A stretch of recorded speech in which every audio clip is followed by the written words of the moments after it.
Hello there and welcome to the No Script Show. This is part of our series looking at components that make up a website. And today we're talking about forms. Forms turn the web from a passive medium into something dynamic and interactive. Without forms, users can't search, comment, access private content, or shop online. As it is such a huge topic and the aim of this show is to keep things simple, we're going to start with an overview. When we might need forms and what services are available to help us. For static sites like ours, the No Script Show, we certainly need additional services to add forms, but this episode should also be as relevant to those on dynamic platforms like WordPress. As always, if you head to our website, you'll be able to find the show notes. This time they're at noscript.show/25. And just a quick message, if you like what we do over here, don't forget to hit the subscribe button. My understanding is that if you do that, you'll be notified by YouTube when we create content, and that will help us out no end. So like and subscribe, they say, David. I understand. Okay, over to you. Yeah. Well, I had some trouble trying to put together something on forms because it's just such a huge topic, Yeah. as you mentioned. And so I decided this overview might be a good thing because, well, a couple of things, I guess, happened with me. One is that, I've been moving towards static sites, and our own site is static. So if we want anything dynamic with a server, then we have to employ a service for that. And we have got a contact form which needs fixing on our site. But also I've had clients as well who I've put onto static sites who need to then manage some more complex forms. So I Right. needed to start. And my assumption was, I know there's been a big, huge move. I mean, I think it was the Web Almanac for last year, 2024, that said that in the top, I think it was 10,000 sites, there's been a 67% increase in the number of static and hybrid sites. Wow. Yeah, I know. So when I was first sort of moving that direction, when I looked around, maybe it's just me bad at searching, there wasn't much available in terms of form solutions now. And of course, looking now, and I think this has been reflected, there seems to be so many of them around in different forms. So I thought we'd look at those. And what other thing did I want to mention? I should say, I think we'll break this up. So we'll talk about this, but in a later episode, I think we'll need to do a video bit of content where we'll look at some of the form solutions, because we'll need to explore how they look and how they behave. Yeah. And then we've got other things that we'll need to do as well for the show, which is at some point, I think it's its own topic, is to look at search options for static, and also look at commenting systems. Okay. So, Yeah. yeah. I mean, it's freaky when you think about it that essentially there's no interactivity on the web without forms, basically. I know that with things like JavaScript, we can move things around and what have you, but anything where you want to submit something, so that isn't just limited to the typical use of content forms, but, every time you go put something on, I don't know, Blue Sky or Mastodon or X or Facebook or whatever it may be, you're basically interacting with a bunch of forms. It feels like half the web became forms when social media came along. You wanted to communicate with other people, and the only way to do that was with forms. So very important, not just for contact forms, but the wider web as well. Shall I pop the show notes onto the screen? Yeah, that would be lovely. Also, because I'm going all white as well. Yes, it's very sunny where you are. You've definitely been illuminated. Fear not, you're only a small circle on the screen now, so it's not so important.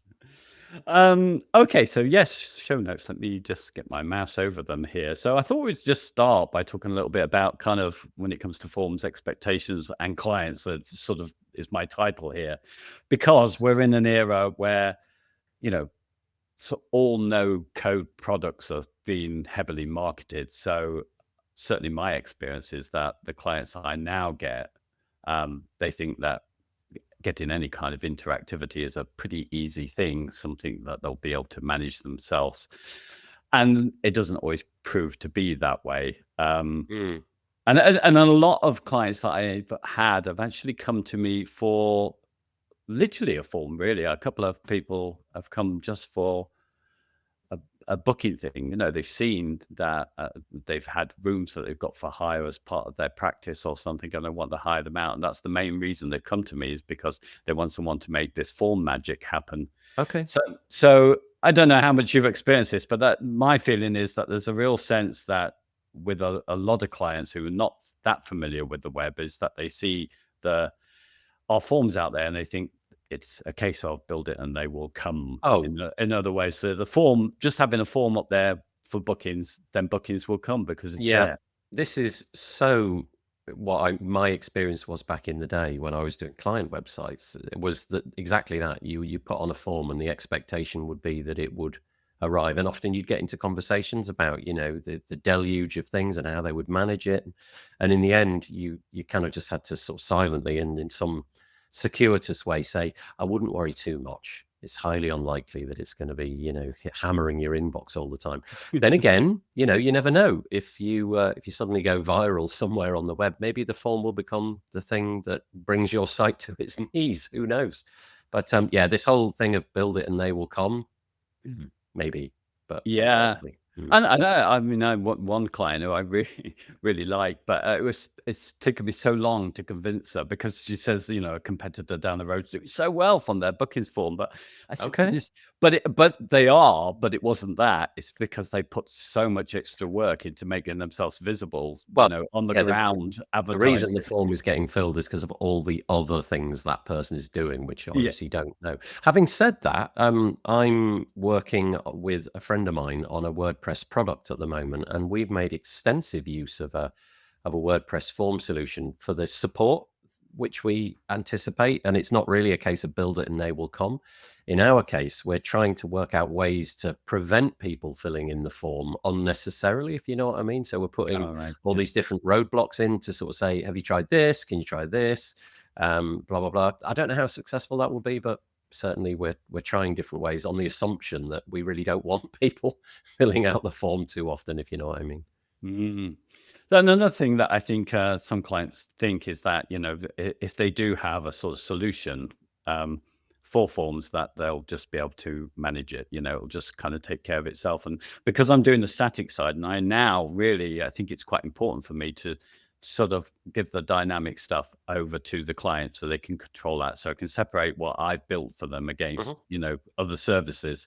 Um, uh, but the same client who wanted the booking forms, it's become very clear over finding lots and lots of solutions for her that she wouldn't be able to manage it anyway. She's just hates computers. She's just not, she wouldn't be able to manage to do the things to change the appointments as needed or to cancel or to get back just to run it. So it was a good thing that we never built it and spent all this money because I don't think there was a solution out there. So I think it's this beguiling idea that you can kind of offload stuff to the internet and the internet will kind of magically do these things. So I don't know, in the case of booking, the idea would be that, well, everybody's on their phones all the time. So if I put a booking form up there, my calendar will suddenly become full.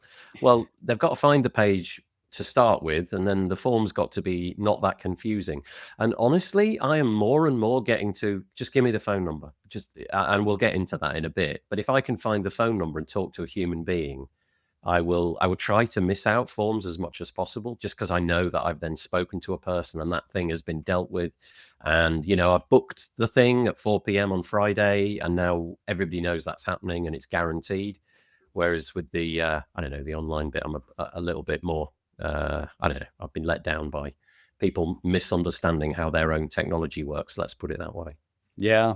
And there's another client as well that's what came up recently. I was looking for something where they can manage it because I've allowed them to use one of my accounts that I've got for a form. And this form they've got events and people need to pick an event and then pay for that, which goes through to Stripe. And I'm using one of the solutions, which we'll talk about later. But what I realized is that I let them use my account to do that and they had access to it. But actually, it really confused them anyway because it's got these Oh, conditional logics in it. So it's yeah, not that yeah. easy for them to work out. So I still had to go in and sort that out. So Figure it all out for them. Yeah, they can get yeah, very, very complicated very, very quickly. So what on the front end might appear really obvious, you've ticked a box and then a bunch more fields become visible. The logic behind that can get infuriating pretty quickly.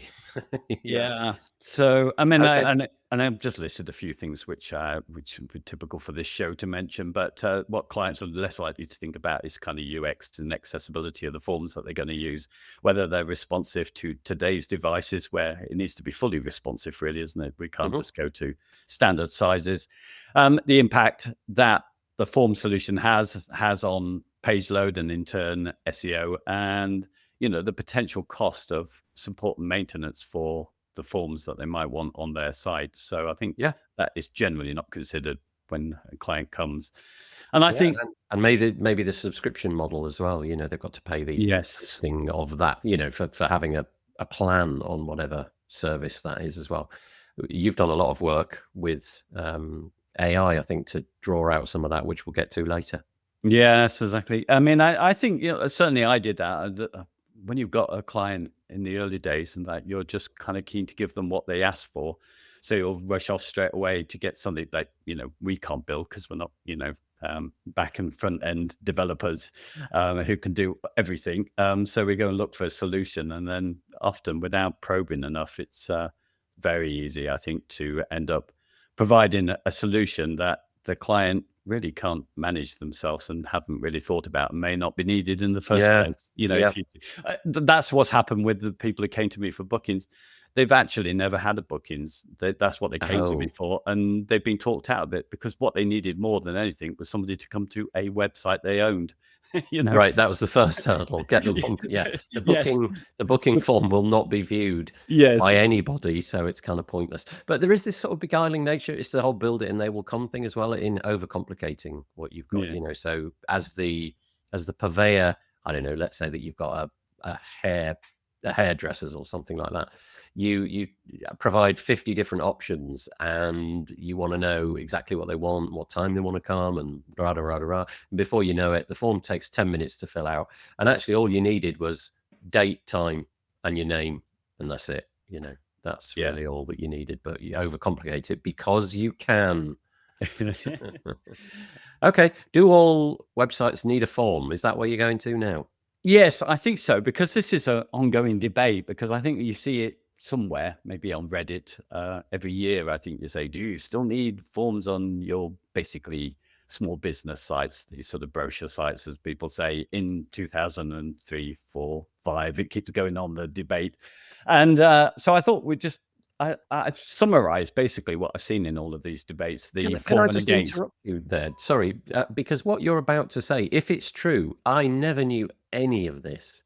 And Okay. it's so interesting because my answer to that question would invariably be yes, it can't hurt. You might as well have a contact form. But what you've discovered here, again, caveats, if it's true, and let's hope it is, that I'm so wrong. I was so wrong about that. So sorry, I'm interrupting, but I just thought it was an important metric. Keep watching. No, no, I think that's interesting. I mean, I think I would have said the same, but now I question it a lot more. Well, one reason I question it is because, I'm keen to promote the indie web, the fact that people can just manage their own HTML and CSS and keep it as simple as possible. And as soon as you get into forms, then in some form or another, they're onto dynamic servers, and that makes the whole thing more complex. Mhm. So if you can just use third parties and avoid the form, then that's great. And also, forms are one of the things that I've been doing, which we'll talk about later, is I've been really genning up on how to make a good form. I've been reading a book by Adam Silver, who's, and as well as some other people on accessibility. And forms get really complex to do them right, Mhm. So Mhm. can we avoid them altogether? So yeah, the debates are going on. I suppose it's no different from, is SEO dead in whichever year, it's the same sort of thing. But yeah, I'm thinking about just the contact forms with this, really, on the sort of personal and small business sites. That might be the only dynamic thing they need on the site. If you put a form, and do they actually need it? So the people for adding a form will generally say it avoids the spam of a public email. It Yep. lets you collect structured and required information. You can route messages to multiple or specific recipients automatically. It makes it easy to automate leads to CRM or databases or whatever you use there. Standard subject lines is something that you can control with that one, making inquiries easier to manage. It keeps the user on the site rather than having to open a email client or something like Yeah. that. Yeah. And you can log and analyze the submissions for tracking and insights. So that's the fours. And they all make perfect sense, right? None of that is weird. And I think I would have said all of those things without thinking about any of this stuff, which is about to Yeah. come. Yeah, and especially the additional points. So anyway, sorry, carry on. Yeah, no, I'll do the against list that I've got here. Forms can still attract spam anyway, so you need a proper capture. So you've got another third party in there or some form of filtering. So that's another service you rely Hmm. on. Users may find forms restrictive compared to writing a direct email. So they might not want to just follow that message, but they might, I don't know, they might want to add more than your form allows. Accessibility might suffer if the form's not properly coded, which in most cases it's not. Misconfigured forms may fail to deliver messages. It requires technical setup and ongoing maintenance with these things, of course. And even with the services I've had, we've had flaws. So you introduce that. There's a risk of poor design, creating a confusing or frustrating user experience. Server or plugin vulnerabilities could open up security risks. Meeting GDPR requirements is more complex if you've got form, because you have to highlight what's going to that way. Hmm. And also, if you make your forms too long or intrusive, visitors may abandon them. And I got some extra points to try and sort of balance these out. So this is the fascinating bit. This is the bit that I just didn't know, and I'm so curious about this. Go on. Yes, well, I think everything here I say has got to be taken with a pinch of salt, because some of it has been generated by Perplexity AI and amalgamated some of these statistics. So bear that Okay, in let's just mind. put all of that to one side and assume that AI never hallucinates about anything, and all of this is true. I'm sure there's a kernel of truth in every one bit of this. So, okay, carry on. Okay. So, I mean, there's definitely the case that many UX experts, and I've actually put a link to the Norman Neeson group, or the Neil Nielsen Norman group. We never remember to. But anyway, where they're talking about the email being a key trust factor. So one of those four was the fact that you can obscure your email address and just use a form so you don't get that spam. But to be honest, if you do that, it's quite a key trust factor. People want to see an email address anyway. So that's gone for one of the four. And then there's amalgamation from Perplexity of the studies. So and I've seen this in a few places actually, that the forms themselves, and of course it depends what the situation is, but the form itself only converts at about 3 to 5% in these sort of surveys that's shown, which is not very high, is it? And when you look at clickable emails and phone numbers, they can be converting up to 38%. Of course, context is all important with this, but website chat, I think a lot of these studies are presented by people who have a product. A website chat widget to sell. Yes, but they come from something like 33 to 50%. And then also WhatsApp. And I think, there's obviously people who want to promote that. Those message links that you can get where you can click open to chat through that, they can achieve rates of somewhere between 45 and 60%. That seems very extreme, and I'm not sure if I believe that. But it's just interesting when you look at it, when you get, I asked it in a few different questions actually for AI, and I got something very similar, which really put the contact form, much lower than all these other methods of contact. So do we need it? And there was a few other things that I found out as well, from a few different places, that phone numbers field can drop submissions. So if you're adding that one, even if it's optional, just someone seeing, particularly the youth, as we were talking about earlier, if they see a phone number being required or looks like one's been asked for, that will put them off.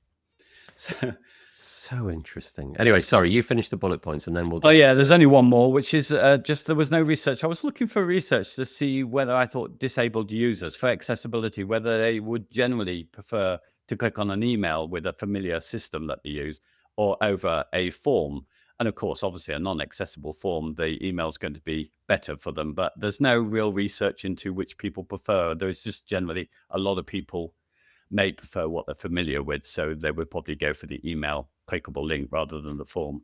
There's so much interesting stuff in that. So I'm just going to parse it in the way that I see. So first of all, again, let's just assume it's true. If it's wildly inaccurate, apologies. But the low conversion of forms, somewhere in the region of 5%, let's go with that, is amazingly low. If you present that 20 times, one person will fill it out, or less in this case.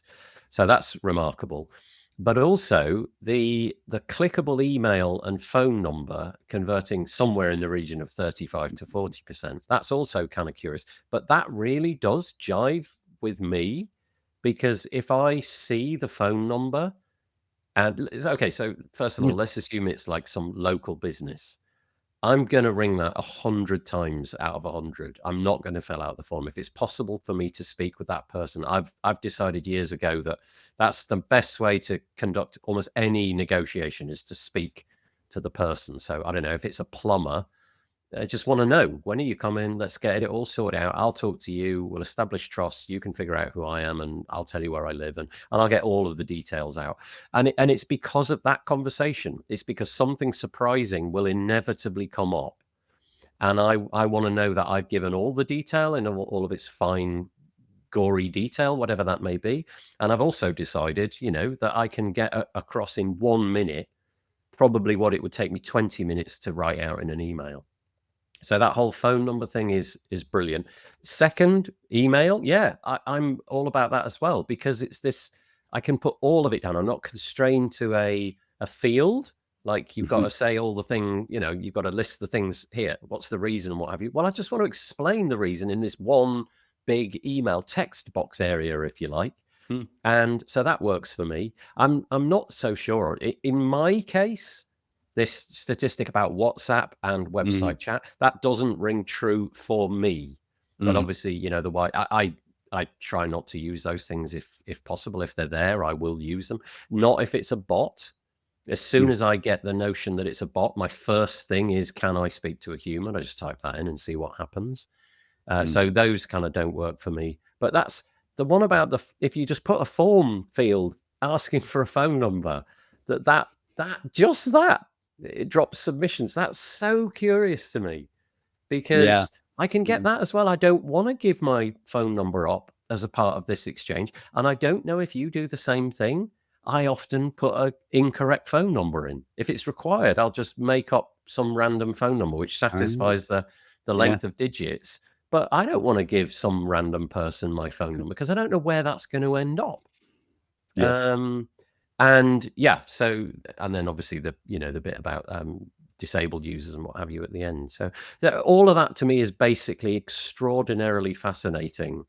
And the whole chat bot thing and the clickable email and phone, I hadn't given that any thought at all. But it would definitely skew my advice to somebody going forward, depending on their need. If it was a local business website, I think that's telling me promote the phone number more or less above almost anything else. Yeah, it's interesting, because context is going to be important. How these are designed. I do believe the low number on the contact forms, because of the fact that I've seen roughly with some statistics how many people have gone to a contact form but not filled that in. So that doesn't surprise me that it's so low, because they've gone to that page a lot, but very few submissions come from it. So, but the other numbers, which are saying how high, the high numbers are the ones that I don't trust so much. So interestingly as well, I think the device that you're visiting that page on will really be critical. So I'm far more likely to fill out a form if I'm sat with a keyboard on the phone, because of the pain of, typing anything into a form field on a phone. That probably, is probably part of it. And as more and more of us are viewing more and more of the web online with a mobile device in our hand, that probably skews us away from it. I do wonder if form fields had an audio option where you could, click a button, record some audio and send that along. I wonder how that would work. I've never really thought about that. You can do that. Anyway, it was just, most of this, it was just me thinking, do I need to put a form on everybody's site? And I will just mention, just on the WhatsApp, which I hadn't really thought about before, but because people are so used to that as a way of contact and a way of being able to share imagery, it's very useful for where I've put it on electrician's site on that, because what he's saying is that people often want to show them a picture of what needs fixing. So I have done this. So I have I use a plumber, and we know, we've known each other for many years now, but that is the modus operandi that he has. And so I'll explain that something is broken and it needs to be replaced. And so the immediate thing is, can you show me a photo of the bit that's broken? And that must make his life immeasurably more straightforward, because immediately he's captured, okay, I know what that job involves now. Whereas before he'd have to show up, then probably go and get the part that demonstrated was needed. So there's like two journeys there, whereas the photography bit there probably cuts that out. So yeah, that's really interesting.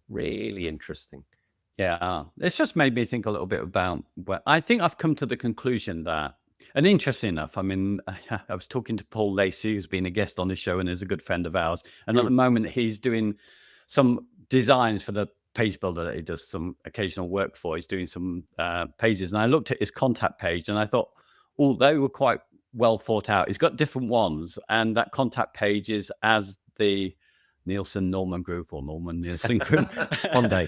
say about contact pages. It should have all the sort of things that you might need if you're going to make contact in any form. So, parking and where they are on the map and all that needs to be included.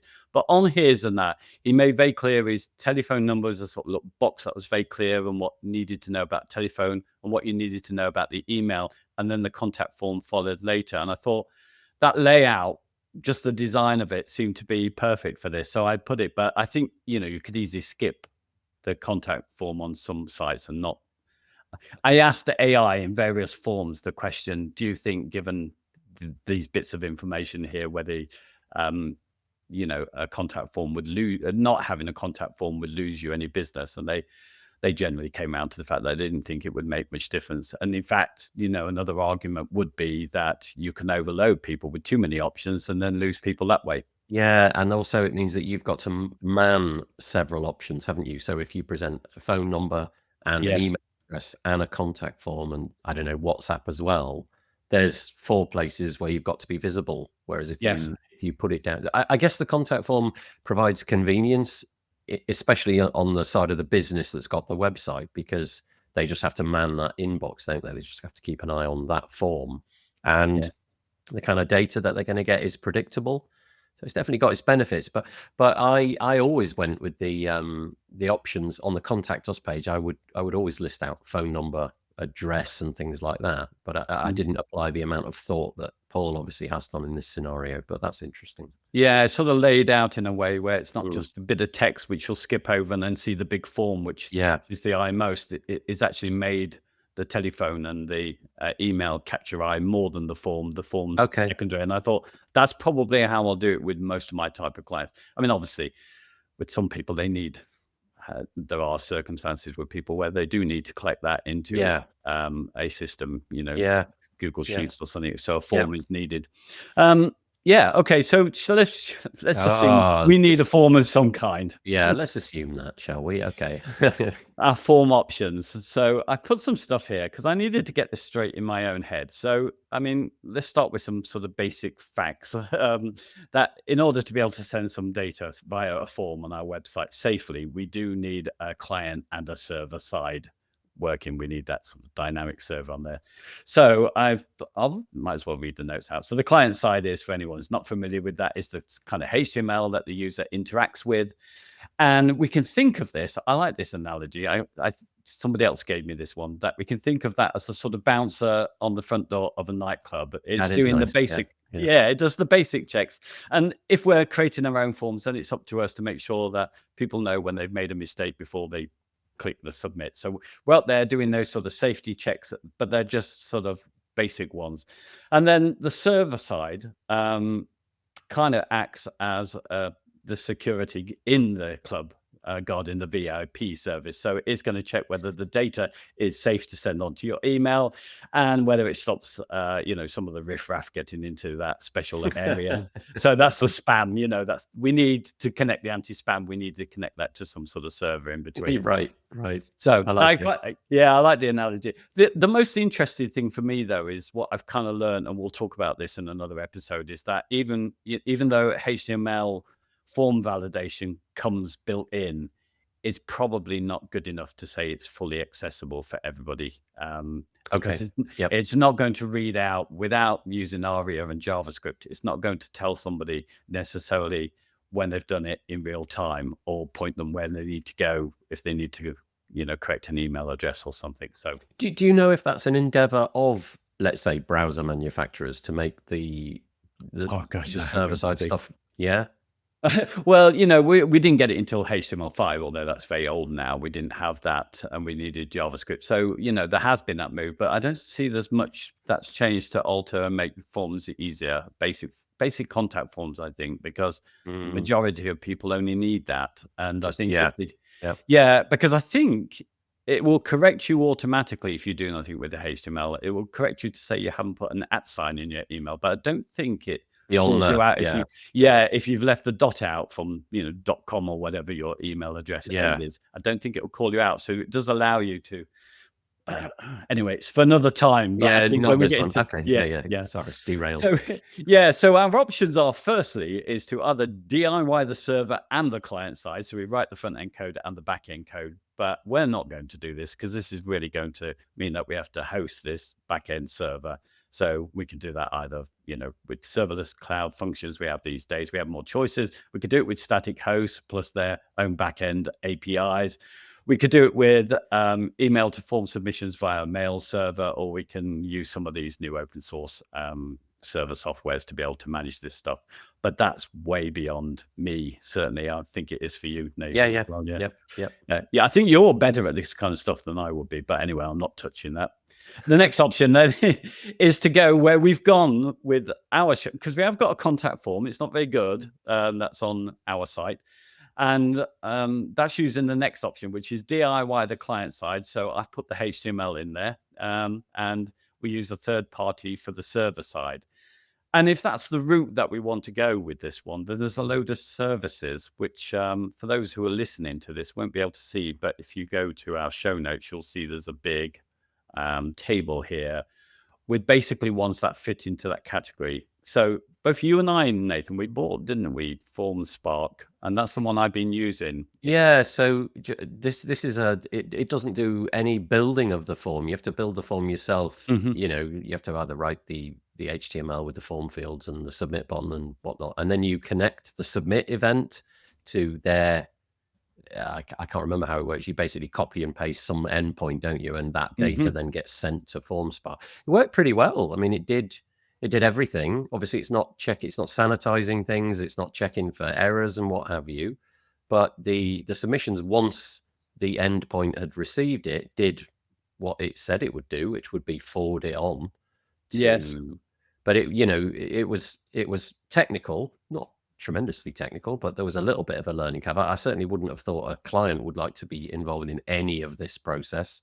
It's Yeah. definitely the sort of developer's job, but it works. It was fine, and it was cheap as chips. Yeah. Still going, I guess, because I've stopped using it. Yes, it's still going. I mean, from personal experience, you're not going to get much support from that. I mean, this is a one-off. It gives you 50,000 lifetime submissions for this fee of $25, and that just lasts as long as it needs to last.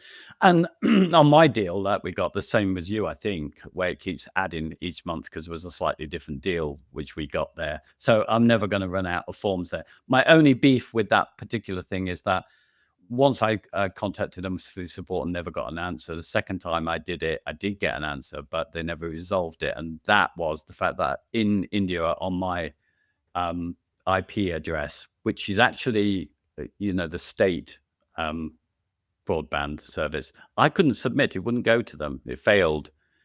And it's constantly failed. I had to put a VPN on to make it work. Now, I'm not worried about that because I don't think the couple of clients who are using that at the moment are going to lose anybody but we could be because that's not a great thing though, is it? And especially no, if the support, because obviously they're obviously doing an IP. They've obviously got some IP blocking somewhere in there, and who knows?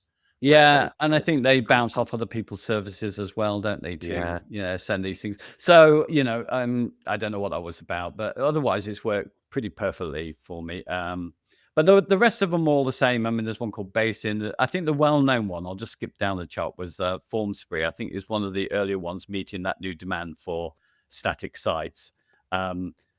And 50 submissions a month on FormSpree for free, and then you're onto their paid tier. Yeah.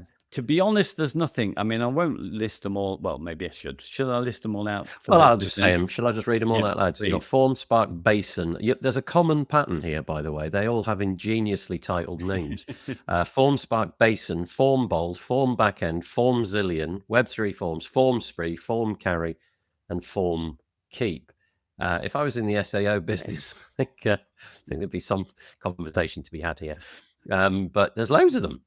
And I bet there's Yes. loads that you didn't find because they didn't start with the word form. Yeah, I know there were some that I've missed off on this. So they've all offered these sort of like free limits, 50, 50, 50. There's one Form Zillion offering 100, Form Bold offering 100 for the free. So, and given that you get 100 if you use something like Netlify, which we can use as well, you get 100 with that. They're not really offering much other than the fact that you may want some of the individual services that they offer on the back end, the way that they Okay. might connect up to other things, Yep. like maybe directly to Google Docs or something, if you Yeah. or spreadsheets.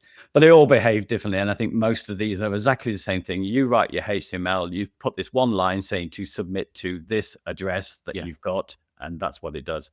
So that's them pretty much. And then the one that's interesting to me is the third one, which is really the form builders we're talking about, where we get third parties to do both the client and the server side of So this things. is much more SaaS service, log in, set up your form, Yeah, paste they make it paste their form. code into a website, and you're done. Yeah. Yeah, and this is where I was blown away with what choices are. And I know I haven't included every one that I came across here, and I got certainly AI struggled to find all the ones. So obviously, this is hugely competitive.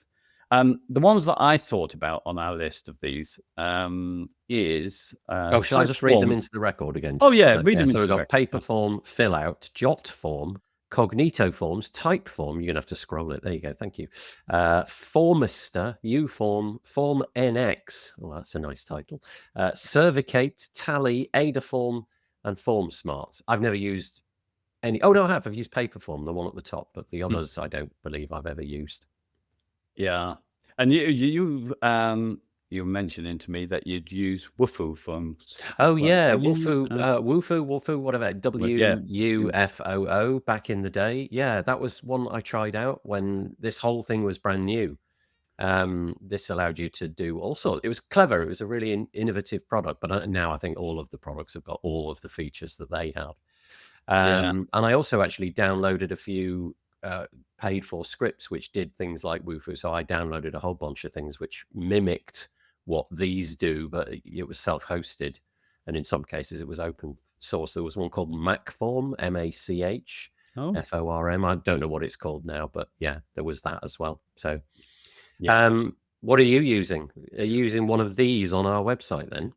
Yeah. So no, I'm not, because we've only got our one contact Oh, form. of So course. that one's Sorry, been you've already full said site. you were Yeah. using the Form But Spark thing. I Yeah, have yeah. for a client, I've been using the paper form because that's the deal I've got on that, and it works well. But in fact, on my list here, because I set AI on the the task of trying to find out what was what was accessible. That was a key thing for me, and what we could get for free, and whether they could connect up to Stripe for free Okay. on there, because that's what a client particularly needed at the moment, who I'd put on paper form.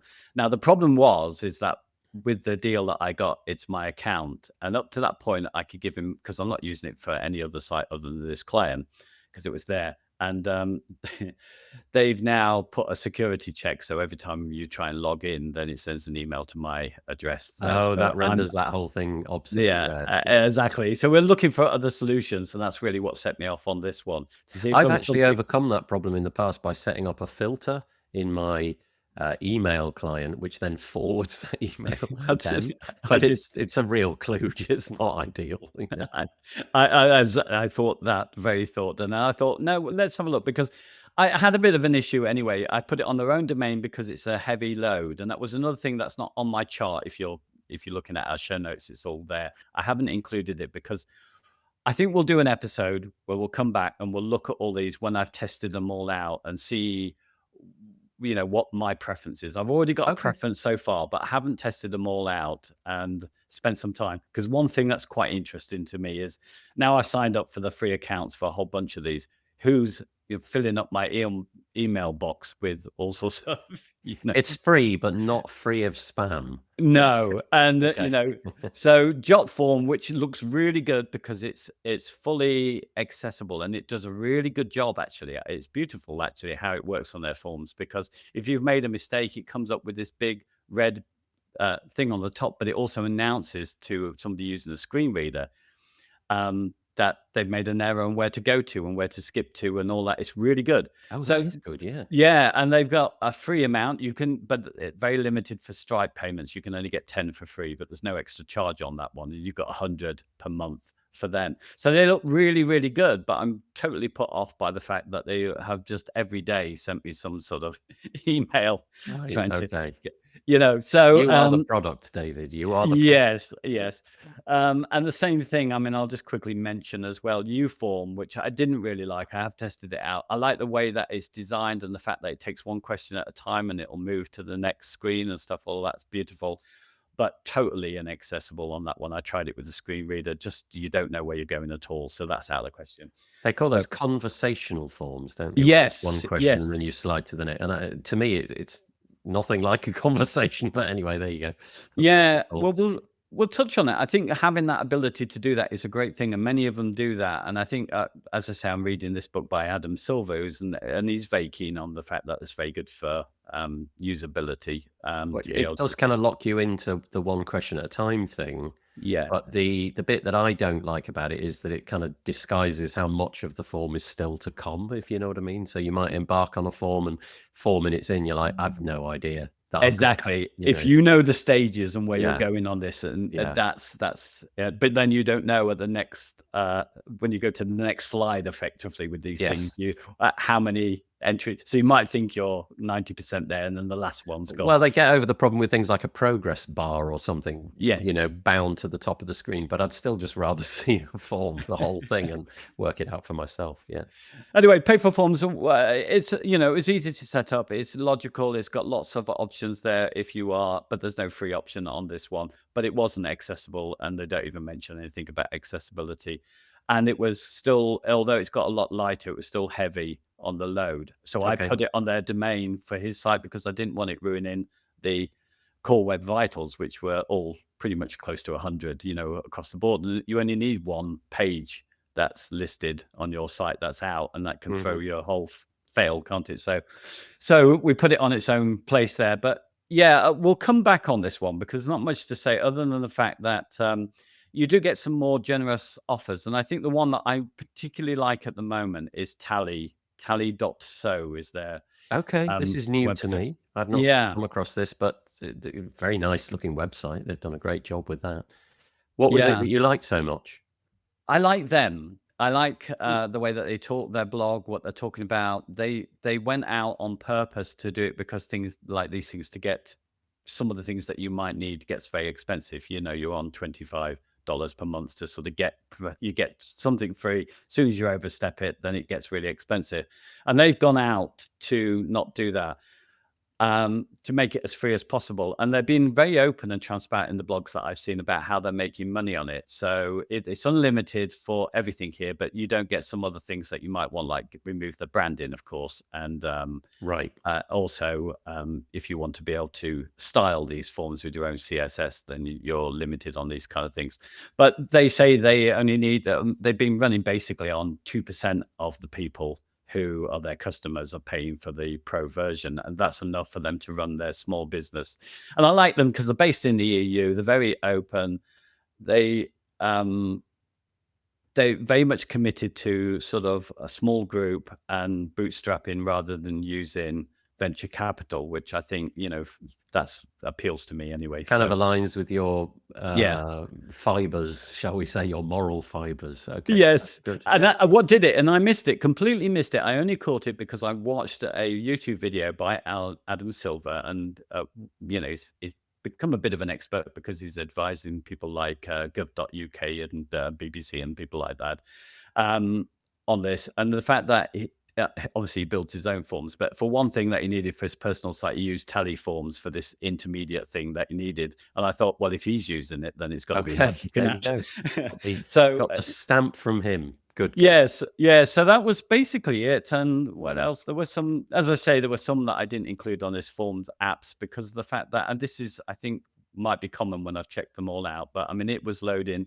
for the most simple form, which was basically your name, your email, and a message, and nothing added. And we got just in JavaScript alone, there was 1.5 megabytes over 49 different files for that. That was on Form app, was it? Yeah, Okay. their focus is on AI, which a lot of people are moving towards. So that's another off-putting thing for me personally. If they want to encourage you to use AI to create your forms, now, as I'm learning, there's a lot more to building a good form, and AI is not going to do a good job on it. So No. those ones that head in that direction are not for me personally.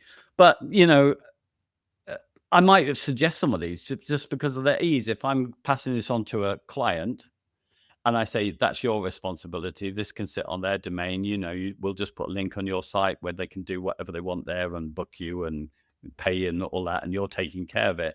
Then that's fine. It doesn't interfere with me. And if they find one of these others a lot easier, I think probably, many of these will be a lot easier than Tally, which is my favorite. So yeah.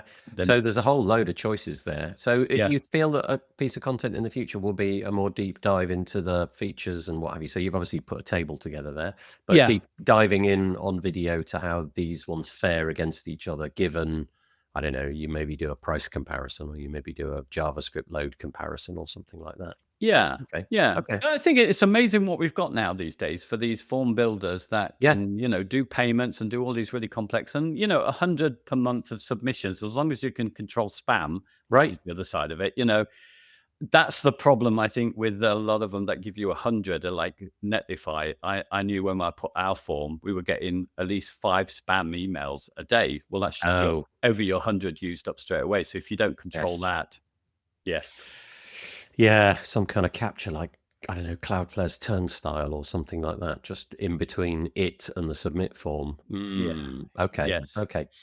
So there we go. Do you need a website to have a contact form? I don't know, but certainly they're there. They're available. They can be used. Is that it? Are we done for today, do you think? Yeah. I mean, if you were using one of these, just one little thing that I kind of discovered, which I thought was quite interesting, is say Google Docs, which I didn't, Google Forms, which I didn't mention earlier. Forms, yeah. It's great. You can embed it. You can't do much. It is good for accessibility. But if you wanted to put it embed it in your site, it downloads all of the fonts that are available in the form. So it becomes very heavy download. Yeah. But you can get away with that one, which I was just playing around with, because of iframes allow you to lazy load. Oh, the core web vitals is not hit. Yes, if it's down in the bottom of the page, or you put it in details and summary, so it only appears when it's clicked on, so you can overcome that page load difficulty. So so the drawback is it's downloading all the fonts. The pro of that is you don't need to load the form until you're ready to see it. Okay, so from an SEO hit, that might not be quite so bad. Still curious that it's loading all the fonts. You mean all the fonts? All the fonts. I think all the fonts that I wish I'd brought it up on here, because I did do a test on it, but it was all of the fonts that certainly were in the forms. God knows why. I told you I did question this and got AI to say, well, why on earth did they do this? And is there a workaround? And they gave a plausible thing to me with my small brain when it comes to back end stuff about why they did this for everybody's, to just so it's available to everyone. I don't know. You would kind of imagine, though, that you only need the fonts that you need on the form that are being used on the form. But it's ridiculous with Google, isn't it? It's the same with YouTube. We have to take all these extra precautions to stop it. They're the people who have really got us to think about page load, and they're the people who make it so difficult for us to achieve it. Yeah, the hand doesn't know what the leg is doing, or something like that. Yes, I remember. Okay, in which case I will remove the screen share and I will say thank you. So that was our first look at forms. In follow-up episodes, looks like we're going to be doing content in which we'll describe what each of the forms does and what have you. And so I guess that's it. We'll see you next time. It is. Like and subscribe, David. Let's say that one more time. If you enjoyed this, please hit the subscribe button under the YouTube video, and that enables YouTube to notify you when we produce new content, which would, nice for you and nice for us. Yeah, I think generally, because we're not promoting any, we've got no commercial element to this. So, to be able to keep going with this one, we need to feel that people are actually. Yeah. I haven't told you about my new SaaS service. It's called Forms Bank or something like that. I haven't told you about that. We'll leave that for the next episode. I'll review it on that bombshell. See you next time. Cheers. Bye.